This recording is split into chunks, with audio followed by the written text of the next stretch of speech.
Feliz sábado, Escola de Profetas. Feliz sábado. Feliz sábado, Benjamin. Feliz sábado, professora Thay. Feliz sábado, Escola de Profetas. Feliz sábado. Feliz sábado para você que está em casa, que Deus te abençoe e te guarde nessa manhã. E eu quero convidar você a orarmos juntos para iniciar nosso culto ao Senhor Deus. Amém. Então vamos ali na frente fazer uma oração? Você pode orar bem? Querido Deus, amado Pai, muito obrigado por hoje. Cuide de nós, nos abençoe, que tenhamos uma vida boa. E também abençoe os hinos que iremos entoar o Teu nome agora. Em nome de Jesus, amém. Amém. Então, como o Benjamin falou, né, nós vamos louvar ao Senhor. Temos muitas coisas para fazer para o Senhor neste dia de hoje. Na verdade, todas as coisas têm que ser voltadas a Deus, não é verdade, bem? Então, nós vamos louvar o Senhor. E que hino que nós vamos louvar Ele?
Filhinho, você tem que ir lá cantar.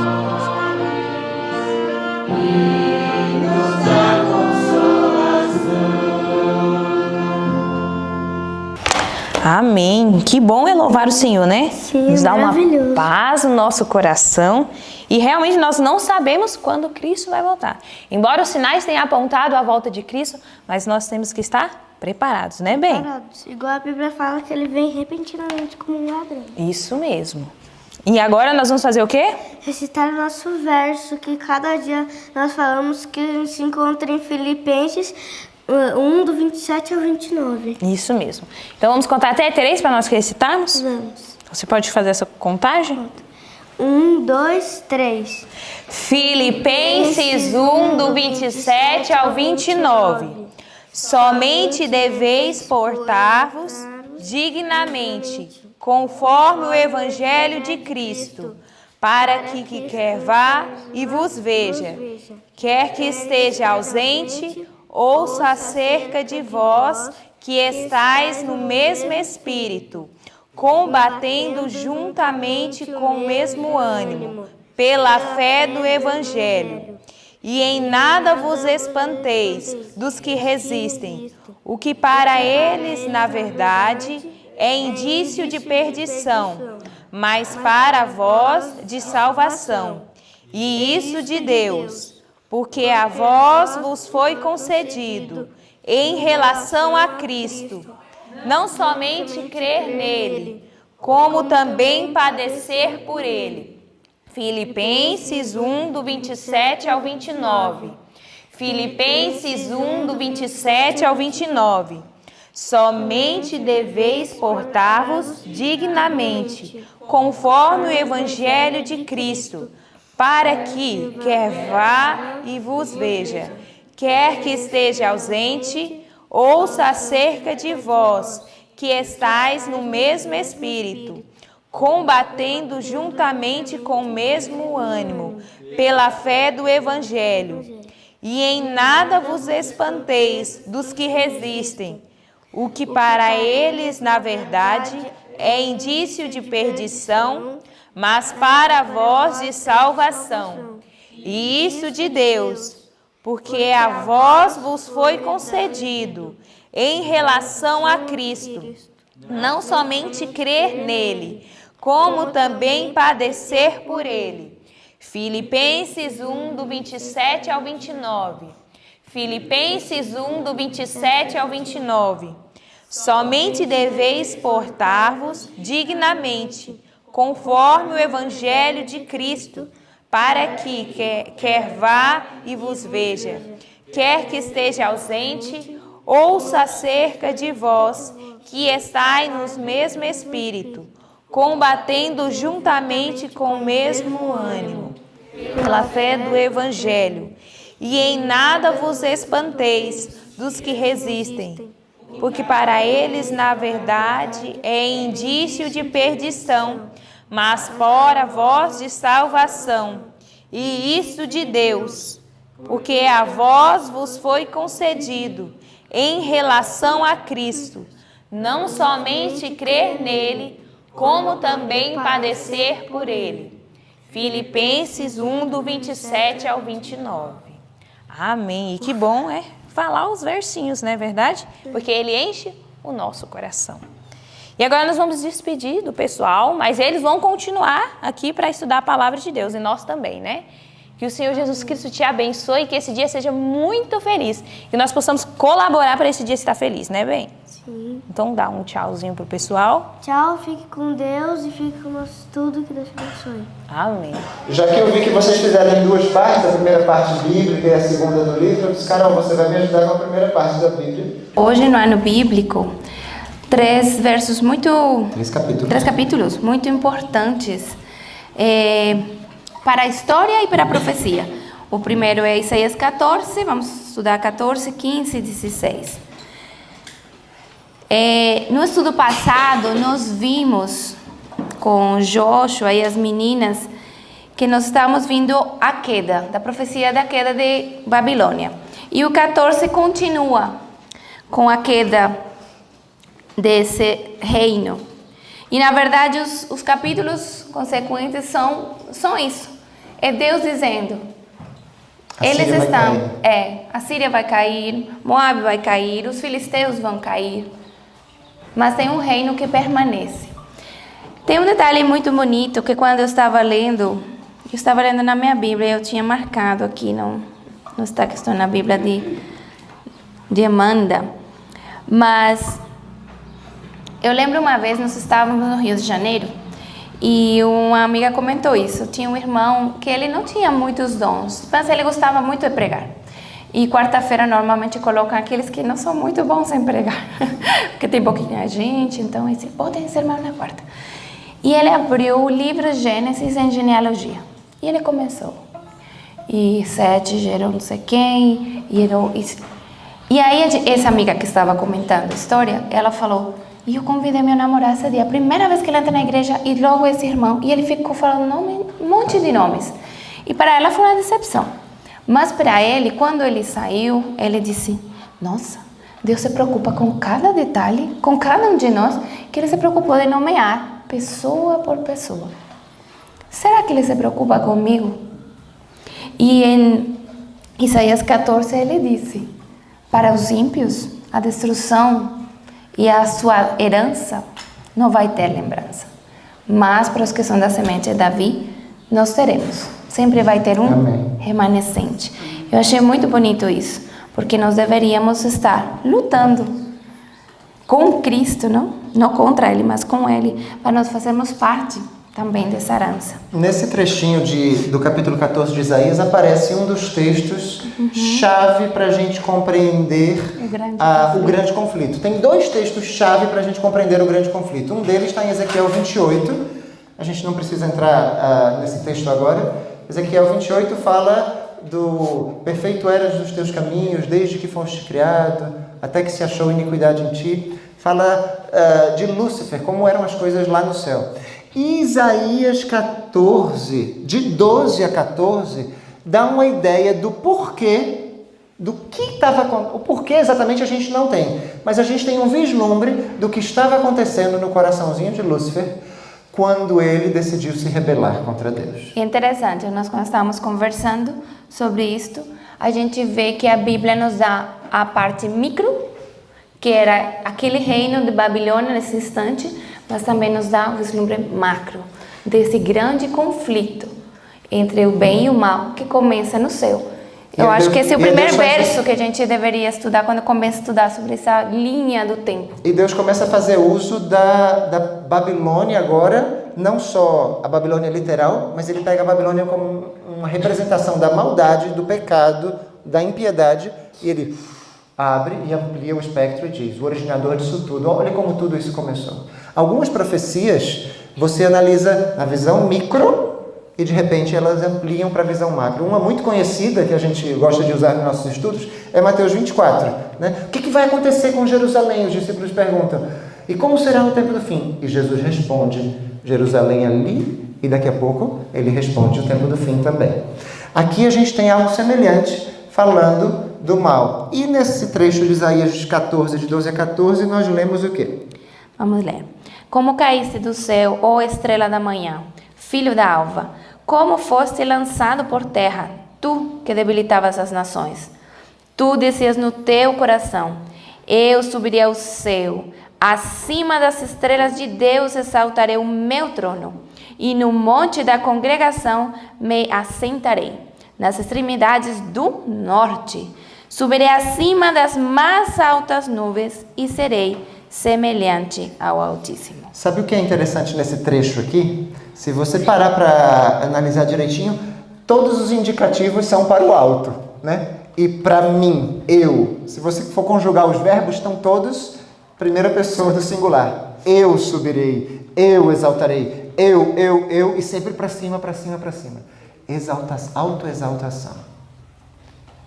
Satanás precisava de uma coisinha que só Deus tinha. Ele não precisava, mas ele ansiou isso, ele desejou isso. Que era o quê? O trono. Ele se exaltaria em qual trono? O meu trono.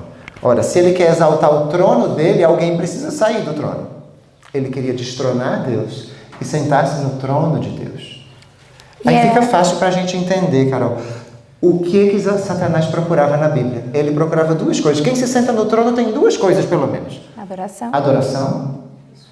E tem o direito de colocar suas próprias leis. Satanás queria mudar as leis, ele não cuidaria em mudar os tempos e as leis. Ele tá no seu trono, ele quer adoração. Deus quer adoração de nós? Eu diria assim, para usar a palavrinha mais adequada, Deus espera a adoração de nós. Deus diz assim: é a coisa mais lógica, mais sensata é você adorar aquele que cuida de você. Aquele que te criou, aquele que te dá as coisas. Então Deus espera a adoração. Mas Satanás, ele quer. E ele quer a qualquer custo. Se você abre a sua Bíblia em Apocalipse 13, ele vai dizer: digam que me adoram. Né? Vamos dizer, eu vou fazer com que me adorem. E no final ele ainda diz assim: se não me adorar... Satanás quer a qualquer custo. Deus espera a adoração. A gente vê outras 2 diferenças também do espírito de Satanás para o espírito de Jesus. Jesus, é isso que eu ia falar. Enquanto Satanás disse: eu vou subir, eu vou me colocar acima das nuvens, quando Cristo que estava lá no trono, no céu, sendo adorado, Filipenses 2, de 5 a 11. ele começa a descer. Ele se torna... Se esvaziou, se fez homem, né? Morreu morte, foi obediente até a morte e morte de cruz. Aí o que Deus faz? O verso seguinte diz: por isso eu exaltarei. Satanás busca ser exaltado, busca ser exaltado, busca ser exaltado. Aí Deus faz, por isso te lancei fora do monte. E basicamente o que acontece com o restante dos reinos que nós lemos em Isaías 15 e 16, tanto os filisteus como os assírios e os moabitas. Todos esses reis, alguns deles a gente conhece pela linha histórica, que tiveram a oportunidade de acompanhar os reinos de Israel. E o tempo todo eles quiseram exaltação. E Deus disse, vai chegar a sua hora. Porque na realidade não é uma questão de um reino ou de outro, é uma questão de princípios. O princípio da autoexaltação não é um princípio que traz vida, é um princípio que só traz morte. E esse princípio vai acabar. Isso fica para a gente refletir na nossa vida. Será que eu estou operando pelo princípio da humildade de Jesus? E aí ele foi exaltado no final? Ou será que eu estou operando pelo princípio da autoexaltação de Lúcifer?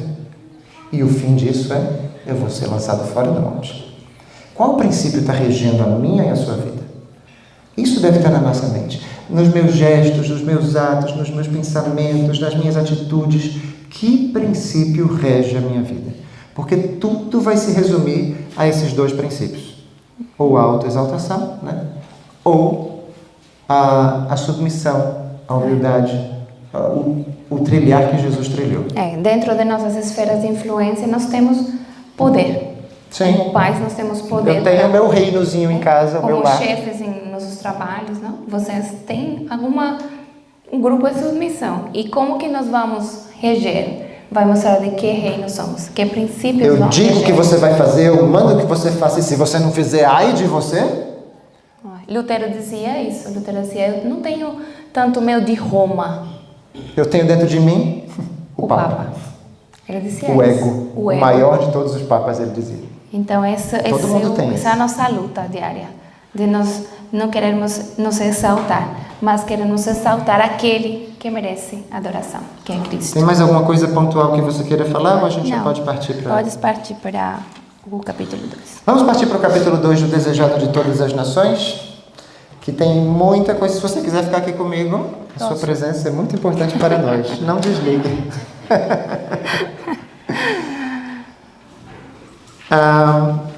Deus escolheu um povo. A gente começou hoje, eu também estou muito animado porque eu comecei o livro Desejado já há algum tempo e andei alguns capítulos, mas confesso que eu não terminei ele. E esse ano eu disse, eu vou resolver terminá-lo, porque ele é muito bom para ler só pontual, aqui, ali, numa meditação.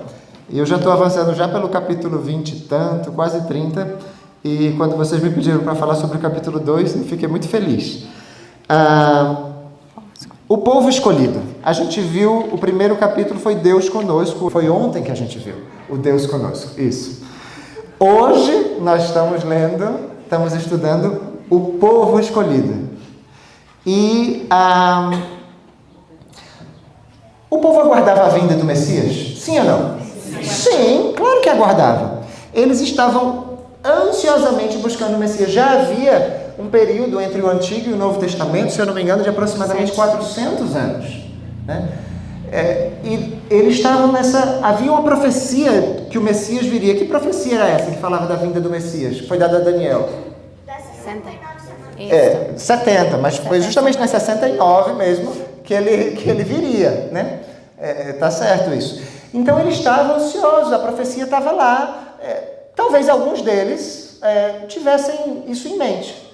Muitos deles talvez tivessem perdido de vista a profecia. Mas a gente sabe que outros povos até, quando a gente vê o nascimento de Jesus, os reis magos, né, que vieram, eles estavam atentos. Alguma coisa está acontecendo no céu. As escrituras hebraicas dizem alguma coisa sobre essa estrela. Eles estavam atentos. Até os gentios sabiam da vinda de um Messias, pelas escrituras hebraicas. Então, eles aguardavam isso. E Deus tinha escolhido especificamente Israel para conservar entre os homens o conhecimento de sua lei. Deus tinha escolhido um povo para dizer, por meio desse povo, as pessoas vão conhecer os votos matrimoniais. Né? Que eu te amo na saúde e na doença, que eu te amo na alegria e na tristeza, que eu te amo na riqueza e na pobreza. Os outros povos vão conhecer. E em realidade nós vemos isso nessa aliança, nós também estamos estudando. Que nessa aliança que o povo tinha com Deus, muitos povos e muitos estrangeiros, ontem nós vimos Mateus 1 também, não? Na genealogia de Cristo, tinha mulheres de outros povos, moabitas, Raabe também, que era dos cananeus, e eles aceitaram esse Deus. Eles ouviram sobre as grandezas, maravilhas que esse Deus fazia, e eles aceitaram fazer parte desse povo. E até em Isaías a gente viu isso. Isaías dizia que aqueles que se refugiassem em Sião, eles achariam refúgio. O grande propósito de Deus com esse povo era revelar Deus aos homens. Vocês agora vão ser uma revelação minha. Vocês serão, como diz Isaías, minhas testemunhas. Vós sereis minhas testemunhas. Deus tinha um propósito. Por meio de vocês, o povo vai me conhecer. Mas houve um problema aí. Isso era o que eles deveriam fazer. Por que eles não o fizeram? Quem me ajuda? Eu vou dizer onde está a resposta aí e vocês podem soprar aí. Primeiro parágrafo da página 28. Pelo menos no meu livro é a página 28. Por que eles não o fizeram? Por que eles não conseguiram, de maneira plena, como uma grande nação? A gente vai ver que pontualmente aqui e ali eles conseguiram. Mas de maneira plena, como uma grande nação, por que eles não o fizeram? O que é que diz o primeiro parágrafo? Eu vou ler aqui para ficar mais fácil para quem está nos assistindo também. O primeiro parágrafo diz assim: mas os israelitas fixaram suas esperanças em mundanas grandezas. O que aconteceu? Uma coisa que Jesus diz para a gente também: os cuidados da vida. Eles começaram a olhar para os outros povos. E vocês lembram de histórias? Mas os outros povos têm reis, a gente também quer um rei. Entendeu? Eles queriam o quê? O que a gente falou em Isaías? Eles queriam o quê? Exaltação. A gente quer ser reconhecido como superior. Qual é o fim daquele que se exalta? Lançar-te fora do monte. Eles queriam essa autoexaltação. Por que eles não conseguiram? Também diz assim, desde o tempo de sua entrada na terra de Canaã, apartaram-se dos mandamentos de Deus e seguiram os caminhos dos gentios. Toda a reforma, no finalzinho desse parágrafo diz, era seguida de mais profunda apostasia. Tudo que eles buscavam fazer era buscando fazer sem relacionamento com Deus.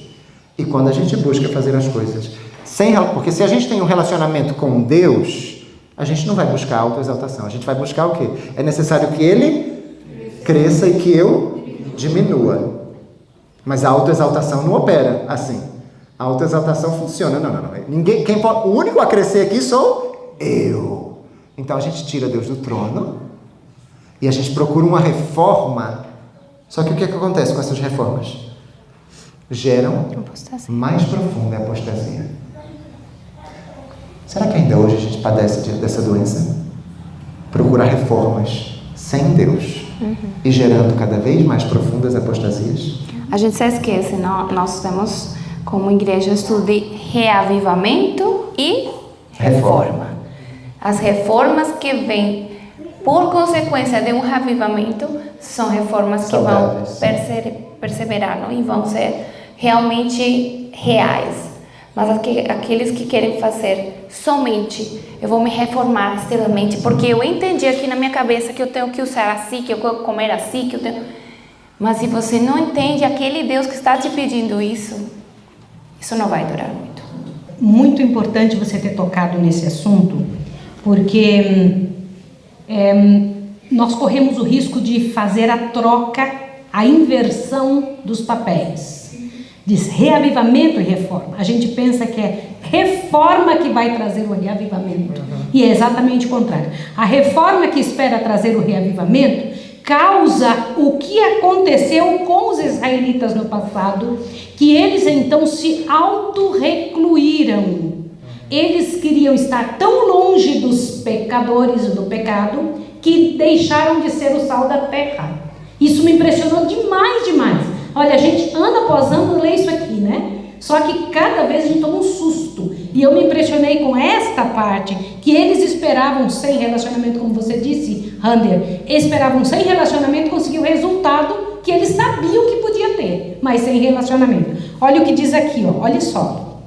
O parágrafo começa, mediante o cativeiro de Babilônia. Acharam esse parágrafo? Eu não sei em que página está no de vocês. Mediante o cativeiro de Babilônia. É o último parágrafo. Isso aqui me impressionou demais. Olhem só. Gente, presta atenção. Mediante o cativeiro de Babilônia, os israelitas foram realmente curados do culto das imagens de escultura. Aleluia! No entanto, presta atenção agora.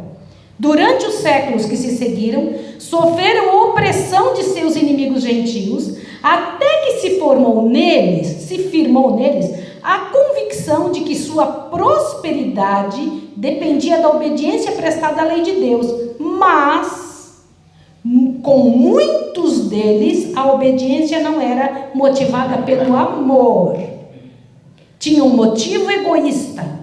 Prestavam a Deus um serviço exterior como um meio de atingir a grandeza nacional. Está aí, ó. Agora continua. Não se tornaram a luz do mundo, mas excluíram-se do mundo a fim de fugir à tentação da idolatria.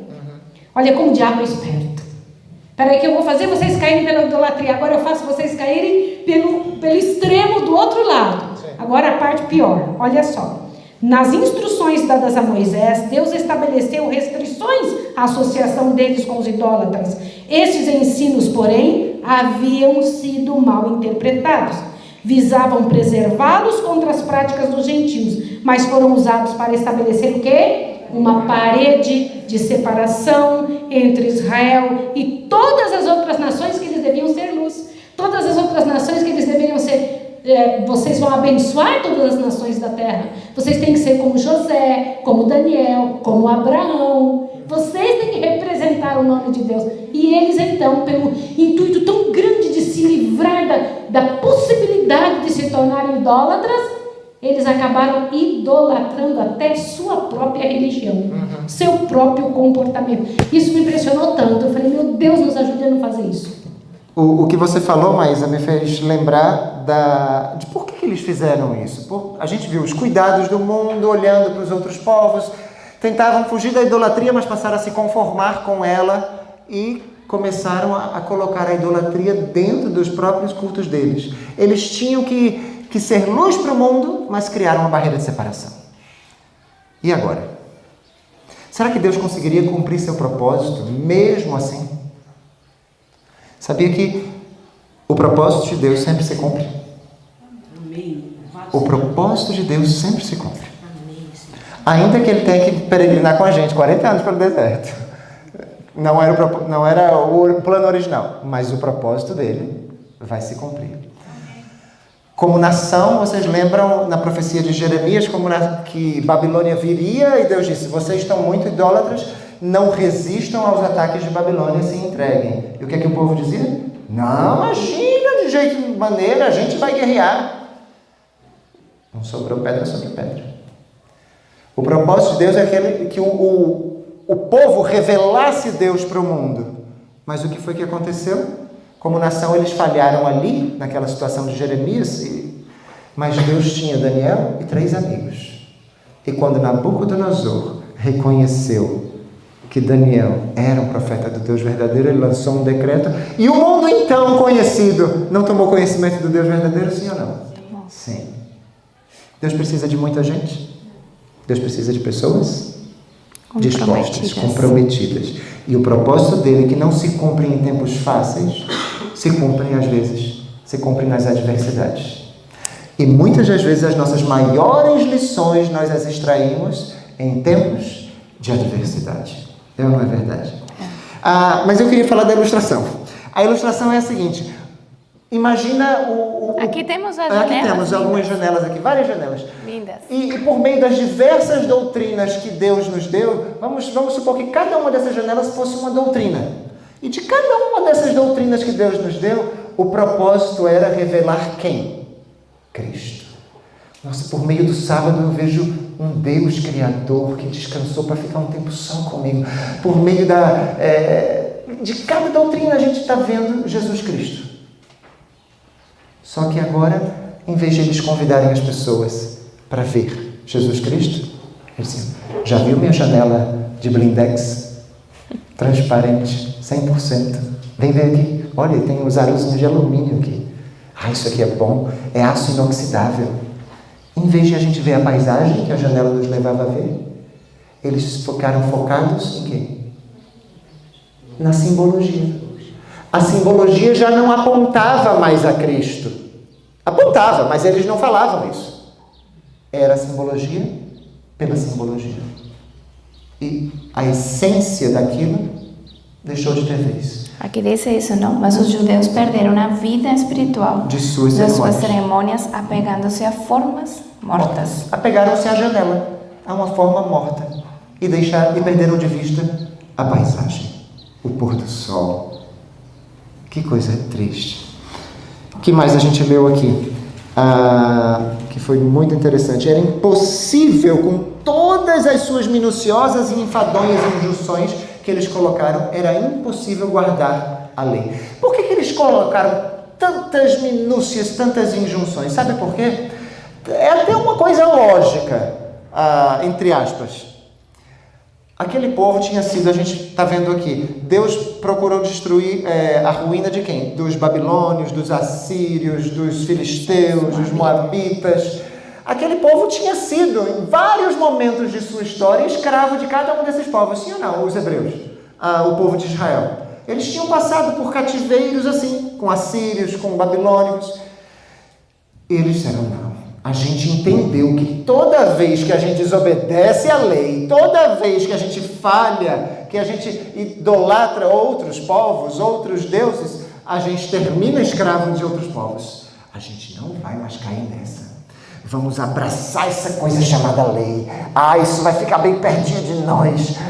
Na verdade, eu vou botar ela aqui num pedestal bem bonito aqui. E vou botar muita proteção ao redor dessa lei. E vou botar um monte de normas ao redor dessa lei. No céu. E a gente vai idolatrar essa lei. Mas a gente não vai ser escravo de novo, não. Tanto que num diálogo com Jesus, em João capítulo 8, Jesus disse: vocês sempre foram escravos. Nós nunca fomos escravos. Pega a história de Israel, eles sempre foram escravos, né? Mas eles não queriam essa coisa, porque eles estavam agora guardando a lei, colocando a lei num pedestal. Mas era uma coisa sem vida. Tanto que Jesus disse: eu não vim para destruir a lei, mas eu vim mostrar como se cumpre, porque vocês estão fazendo tudo errado. Vocês estão colocando a lei num pedestal. Pergunta: será que nós podemos cair no mesmo perigo de colocar a lei num pedestal e colocar as coisas fora de ordem? Será que, como igreja, caímos ao longo de nossa história? Caímos. A gente tem resquícios de ter colocado a lei em primeiro lugar. E em 1888, se você estudar um pouquinho a história da igreja, você vai ver que a ideia era colocar as coisas na sua ordem correta, em sua verdadeira perspectiva. Cristo como o caminho da vida. A lei também, a lei. Como a coluna. Né? Mas Cristo como a coluna, como o baluarte desse grande templo. Mas você quer falar alguma coisa? Me impressionou muito, queridos, que essa busca pela santidade, a multidão de cerimônias, ao passo que tinha um coração cheio de orgulho e de hipocrisia, fazia com que eles sentissem até real ciúmes se Deus mostrasse misericórdia aos gentios. Gente, imagine isso. Isso. Olha só, não é? Como pode acontecer um negócio desse? De Deus ter piedade desse povo ruim. Eles se sentiam melhores e mais aceitos pelo que faziam. Eles faziam o certo, cumpriam todos os detalhes e as minúcias todas da lei, e isso fazia com que eles se sentissem merecedores, e achando que aqueles que não estavam fazendo não podiam receber a misericórdia de Deus de jeito nenhum. Imagina que coisa do inferno. Isso tudo Satanás estava preparando espaço no coração deles para eles rejeitarem ao Senhor, para rejeitarem Jesus, que veio o oposto disso tudo. Jesus veio o oposto desse comportamento que Satanás conseguiu fazer de um comportamento que deveria ser o certo, um comportamento satânico. Para você ver que se a gente estiver fazendo certo pelos motivos errados, é um comportamento satânico. Isso. Nós temos um sermão que se chama Melhores Promessas. E é muito bonito entendermos isso da antiga e da nova aliança, porque isso pode fazer a diferença no seu relacionamento com Cristo. Hoje de manhã, quando a gente estava estudando, a gente vê que a gente tem que se casar. A gente está falando muito sobre casamento, aliança. E aqui ele disse, não? No texto embaixo. Que não era motivada por amor? Isso. Com muitos deles, a obediência não era motivada pelo amor. Página 28. Isso. Quando você quer ser obediente, mas não por amor, eu tenho que fazer isso porque me mandaram. Assim como uma vez quando a criança que está... Então, deixa eu contar a história. Abugenta. Então, a gente faz Conta a história de um rapaz... como era o nome dele? Emanuel? Eurico. Eurico se casou com uma mulher chamada Linda e Eurico gostava muito dela. E ela também se apaixonou por ele.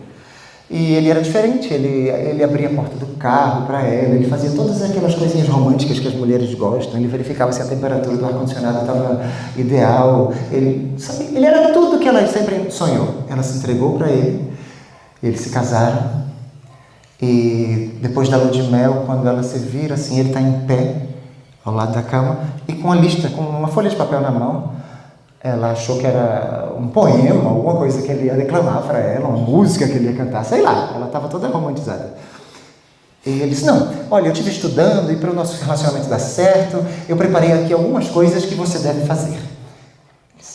Você sabe que eu trabalho às 8 horas da manhã, eu tenho que estar 8 horas em ponto lá, então eu gostaria que você fizesse o café da manhã, mas para mim às 7. Mas corta as frutas assim em cubinhos, que é como a mamãe corta para mim, que eu estou acostumada a comer assim. E coloca tal coisa. E ele foi colocando várias listazinhas de coisinhas para fazer. Ela foi ficando assombrada com aquilo, mas ela nunca tinha passado pela experiência do casamento. Ela achava que aquilo realmente era a felicidade, né? Assustou aquela lista enorme, tinha muitos detalhes, né? Verifica a comida do cachorro também, porque o cachorro tal, e era um monte de coisinhas assim. E quando eu chegar, eu vou verificar isso, aquilo, outro. E ele saiu para trabalhar. E Linda ficava, ai meu Deus, 7 horas da manhã, eu tenho que fazer o café. Como é que eu corto em cubinhos essa maçã? E o tempo todo fazendo as coisas para ele. 8 horas, ele já saiu para o trabalho. Eu tenho que adiantar alguma coisa assim, que ele vai chegar para o almoço, ele gosta de comer tal coisa. E Linda ficava 9 horas, o que é que eu tenho que fazer? 10 horas, o que é que eu tenho que fazer? Meio-dia, o que é que eu tenho que fazer? 6 horas ele está chegando, o que é que eu tenho que deixar a casa toda arrumada, eu tenho que passar pano, ele não pode ver nada sujo. E essa era a vida de Linda. Ver as listinhas, e essas listinhas mudavam de vez em quando, a cada 15 dias, a cada mês, ele achava por bem alterar as coisas. E Linda nesse corre-corre, até que um belo dia ela soube, o telefone tocou fora de hora, um acidente automobilístico, Eurico morreu. A expressão... Alguém disse amém. A expressão não verbal da Linda foi assim: casamento? Nunca mais. Isso não é pra mim. E as pessoas, mas você é muito jovem, mas foi um acidente, mas ele era assim, mas tem outras pessoas, nem todo mundo é igual, bababá. Passaram-se os anos, Linda encontra outra pessoa, Emanuel encantou Linda. Emanuel também abria a porta do carro, também verificava a temperatura do ar-condicionado. Emanuel fazia todas essas coisinhas. Linda estava meio ressabiada, mas Linda se entregou a Emanuel. E depois da lua de mel, quando ela se espreguiça e olha para o lado da cama, adivinha? Emanuel estava do lado da cama com a lista, com um papel na mão, e ela pegou o papel da mão dele, rasgou e disse não. E ela disse assim, não, eu tinha preparado um poema para você. Emanuel era diferente. E essas coisas da vida, eles tiveram que fazer uma mudança. E quando ela foi ajuntar as coisas, ela viu no sótão, num baú velho, as listas antigas do Eurico. E ficou vendo assim. E ela parou. Não tem isso quando a gente faz mudança, que a gente vê uns álbuns de fotos, algumas coisas, a gente para tudo e fica voltando no passado. Ela voltou ao passado. E ela ficou vendo todas aquelas listas. E sabe o que vinha à mente dela? Linda fazia exatamente todas as coisas que fazia para Eurico, e era um fardo, ela fazia para Emanuel. Mas não era mais um peso. Qual era a diferença? Relacionamento. Amor. ainda fazia em resposta a um ato de amor para Emanuel. Porque Emanuel se dava tudo por ela. Ele ainda fazia em resposta a um ato de amor. As coisas só têm valor para Deus se forem em resposta a um ato de amor. Foi isso que a nação de Israel não conseguiu fazer e que Jesus veio dar a maior de todas as demonstrações de amor que jamais esse mundo viu e verá.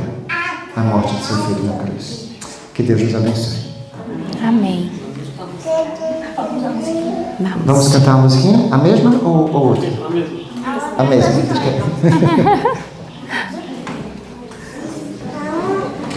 Vamos, porque pois se queixa, vem cantar.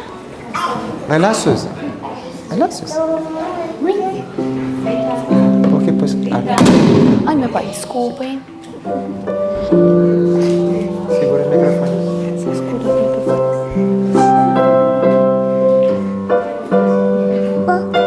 A dormir, vem. Vai, Suzy. A dormidinha. Porque pois se queixa o homem vivente. Fica lá, então.